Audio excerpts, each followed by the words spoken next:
A paz do Senhor, muito bom dia! Sejam bem-vindos, bem-vindas ao nosso momento de leitura da Palavra de Deus, da Bíblia, e eu estou muito alegre, feliz, festivo. Por quê? Porque tem muita gente lendo a Palavra de Deus conosco.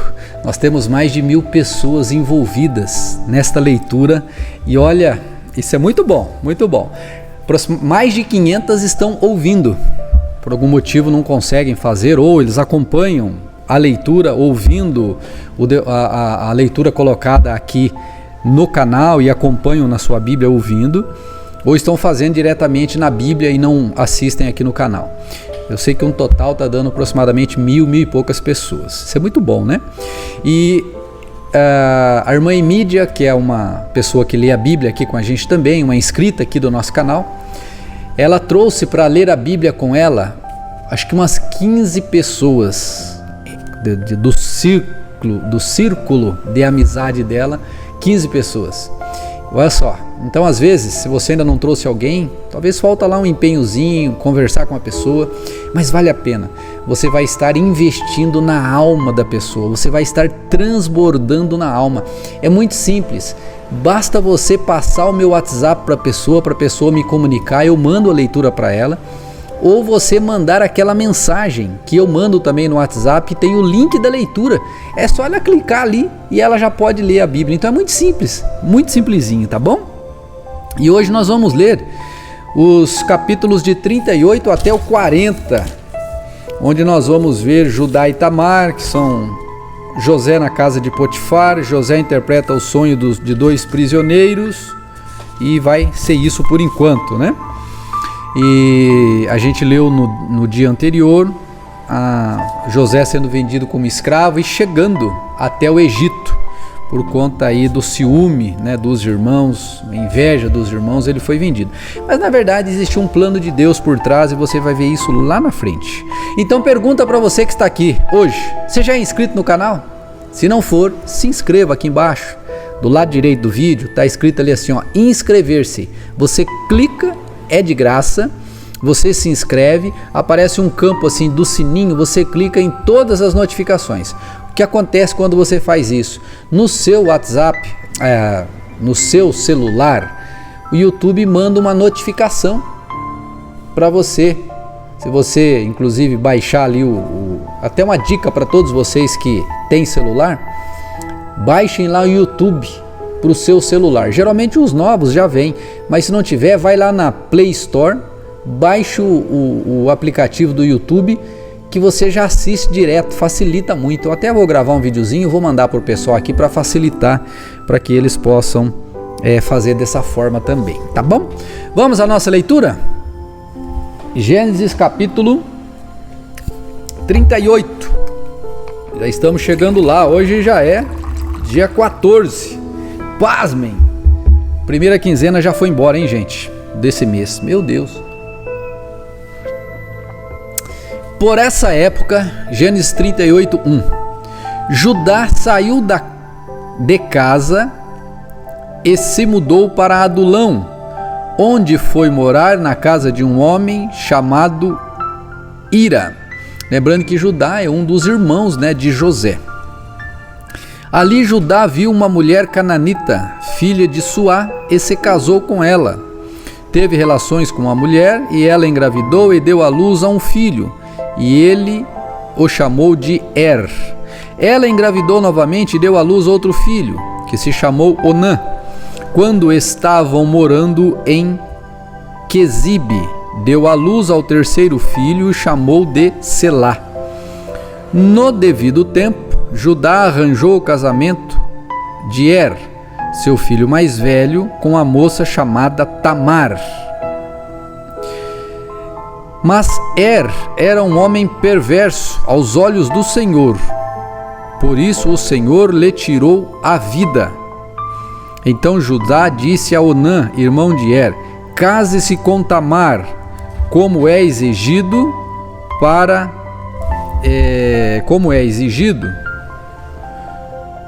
com a viúva do irmão. Você deve gerar um herdeiro para seu irmão.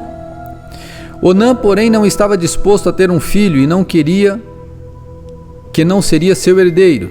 Por isso, cada vez que tinha relações com a mulher de seu irmão, derramava o sêmen no chão. Desse modo, evitava que Tamar tivesse um filho que pertenceria ao irmão dele. O Senhor, porém, considerou maldade a sua atitude e por isso também tirou a vida de Onã. Naquela época tinha alguns costumes que eram aprovados por Deus. Veja que coisa interessante.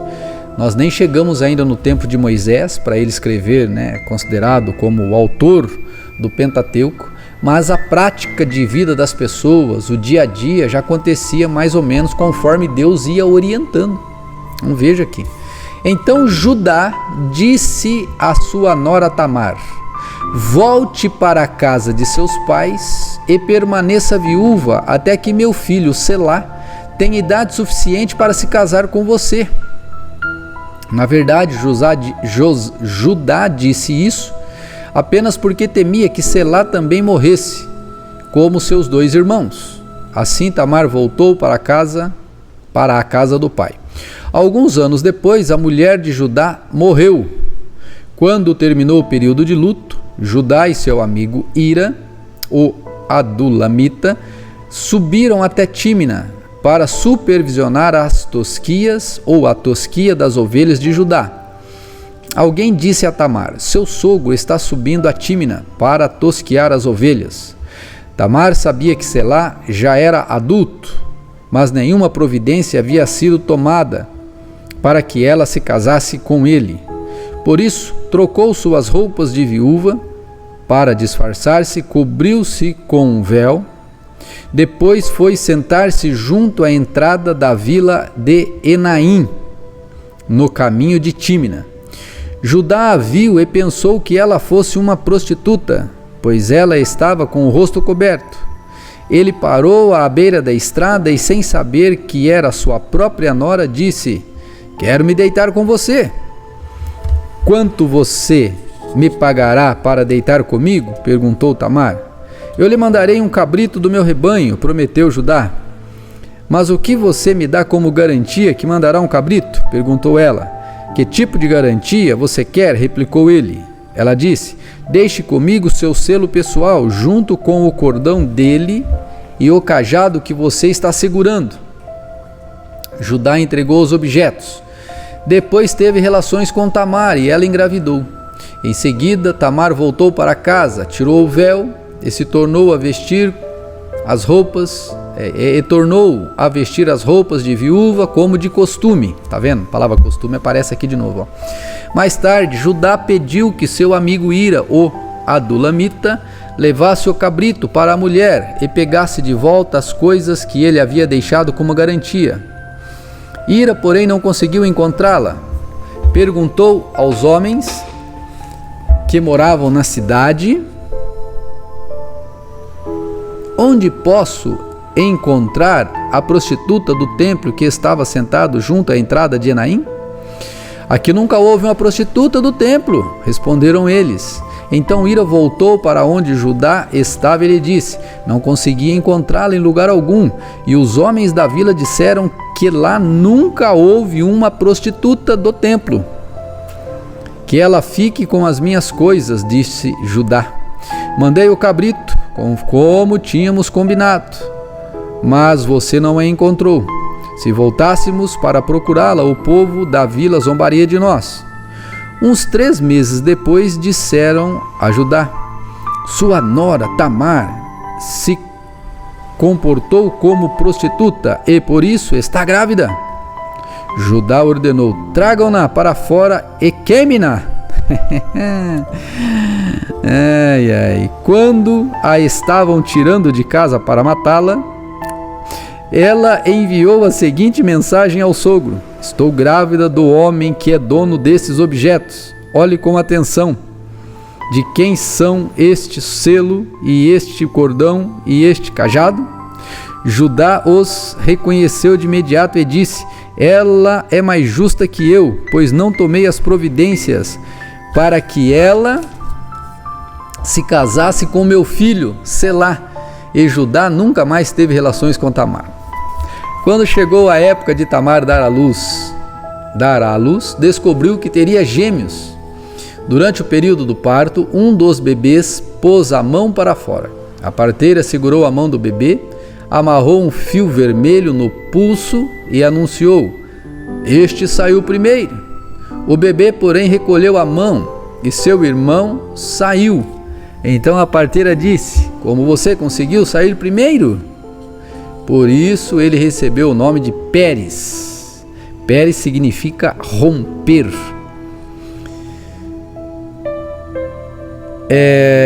Logo depois, o bebê com o fio vermelho no pulso nasceu e recebeu o nome de Zerá. Zerá significa vermelho ou brilho. José na casa de Potifar. Agora nós vamos voltar ao outro irmão, que é José, que está no Egito, longe deles. Quando José foi levado para o Egito pelos negociantes ismaelitas, eles o venderam a Potifar, um oficial egípcio. Potifar era capitão da guarda de Faraó, o rei do Egito. O Senhor estava com José, por isso ele era bem-sucedido em tudo que fazia, no serviço da casa de seu senhor, o egípcio. Potifar percebeu que o Senhor estava com José e lhe dava sucesso em tudo que ele fazia. Satisfeito com isso, nomeou José seu assistente pessoal e o encarregou de toda a sua casa e de todos os seus bens. A partir do dia em que José foi encarregado de toda a casa e de todas as propriedades de Potifar, o Senhor começou a abençoar a casa do egípcio por causa de José. Tudo corria bem na casa, e as plantações e os animais prosperavam. Assim, Potifar entregou tudo que possuía aos cuidados de José, e tendo-o como administrador, não se preocupava com nada, exceto com o que iria comer. José era um rapaz muito bonito e de bela aparência, e logo a esposa de Potifar começou a olhar para ele com desejo. Venha e deite-se comigo, ordenou ela. José recusou e disse: meu senhor me confiou todos os bens de sua casa e não precisa se preocupar com nada. Ninguém aqui tem mais autoridade que eu. Ele não me negou coisa alguma, exceto a senhora, pois é mulher dele. Como poderia eu cometer tamanha maldade? Estaria pecando contra Deus. A mulher continuava a assediar José diariamente, mas ele se recusava a deitar-se com ela. Certo dia, porém, quando José entrou para fazer seu trabalho, não havia mais ninguém na casa. Ela se aproximou, agarrou pelo manto e exigiu: venha, deite-se comigo. José se desvencilhou e fugiu da casa, mas o manto ficou na mão da mulher. Quando ela viu que José tinha fugido, mas que o manto havia ficado na mão dela, chamou seus servos. Vejam, disse ela, meu marido trouxe esse escravo hebreu para nos fazer de bobos. Ele entrou no meu quarto para me violentar, mas eu gritei. Quando ele me ouviu gritar, saiu correndo e escapou, mas largou o seu manto comigo. Ela guardou o manto até o marido voltar para casa. Então contou-lhe sua versão da história. O escravo hebreu que você trouxe para a nossa casa tentou aproveitar-se de mim, disse ela. Mas quando eu gritei, ele saiu correndo e largou seu manto comigo. O que acontece depois disso? José é preso. Ao ouvir a mulher contar como José a havia tratado, Potifar se enfureceu, pegou José e o lançou na prisão, onde ficavam os prisioneiros do rei, e ali José permaneceu. Mas o Senhor estava com ele na prisão e o tratou com bondade.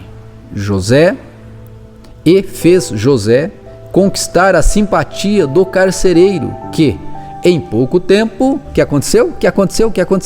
Encarregou José de todos os outros presos e de todas as tarefas da prisão. Então veja, a questão não era onde José estava, a questão era quem José era. ele era uma bênção onde quer que ele estivesse. No bom ou no ruim, ele está dentro da prisão. E lá na prisão ele estava sendo uma bênção. Que interessante, né? Será que não temos a aprender com ele? Versículo 23. O carcereiro não precisava mais se preocupar com nada, pois José cuidava de tudo. O Senhor estava com ele. Ele dava sucesso em tudo o que ele fazia. José interpreta o sonho de 2 prisioneiros. Algum tempo depois, o chefe dos copeiros e o chefe dos padeiros do faraó ofenderam seu senhor, rei do Egito. O faraó se enfureceu com os 2 oficiais e os mandou para a prisão onde José estava, no palácio do capitão da guarda. Eles ficaram presos por um bom tempo e o capitão da guarda os colocou sob a responsabilidade de José para que cuidasse deles. Certa noite, enquanto estavam presos, o copeiro e o padeiro tiveram cada um sonho, e cada sonho tinha seu significado. Quando José os viu no dia seguinte, notou que os 2 estavam perturbados e perguntou: por que vocês estão preocupados? Eles responderam: esta noite nós tivemos 2 sonhos, mas ninguém soube nos dizer o que eles significam. A interpretação dos sonhos vem de Deus, disse José. Conte-me o que sonharam. Veja que José sempre colocava à frente Deus, né? O chefe dos copeiros foi o primeiro a relatar o seu sonho a José. Em meu sonho, vi na minha frente uma videira, disse ele. Havia 3 ramos que começaram a brotar e florescer, e em pouco tempo produziam cachos de uva. Eu tinha na mão o copo do faraó. Tomei um dos cachos de uva, espremi o suco na taça e a coloquei na mesa, na mão de Faraó. José disse: esse é o significado do sonho. Os três ramos representam 3 dias. Dentro de 3 dias o faraó o elevará de volta ao seu cargo de chefe dos copeiros. Quando a situação estiver bem para você, peço que se lembre de mim. Fale de mim ao faraó, para que ele me tire desse lugar, pois fui trazido à força da minha terra natal, a terra dos hebreus, e agora estou nesta prisão, onde fui lançado sem motivo justo. Ai, se fosse o crente do dia de hoje, meu Deus, já ia estar murmurando na presença de Deus, como eu vejo muito, reclamando. Versículo 16 do capítulo 40. Ao ouvir a interpretação favorável de José para o primeiro sonho, o chefe dos padeiros lhe disse: também tive um sonho, nele havia 3 cestos de pães brancos empilhados sobre minha cabeça. No cesto de cima havia pães e doces de todo tipo para o faraó, mas as aves vieram e comeram do cesto que estavam sobre a minha cabeça. José lhe disse: este é o significado do sonho. 3 cestos também representam 3 dias. Dentro de 3 dias, olha, simples e direto, José deu a resposta. Dentro de 3 dias, o faraó pendurará sua cabeça em um poste e as aves comerão sua carne. Ai, ai, ai. 3 dias depois era o aniversário do faraó. E ele preparou um banquete para todos os seus oficiais e funcionários. Convocou o chefe dos copeiros e o chefe dos padeiros para comparecerem à festa. E levou o chefe dos copeiros de volta ao seu cargo para que voltasse a entregar o copo ao faraó. Quanto ao chefe dos padeiros, o que aconteceu? Mandou enforcá-lo, como José havia previsto ao interpretar o sonho dele. O chefe dos copeiros, porém, se esqueceu. Olha a ingratidão. Não tenha coração ingrato, hein? Se esqueceu completamente de José e não pensou mais nele. Mas Deus pensou e Deus estava com José. Gente, esta é a leitura de hoje.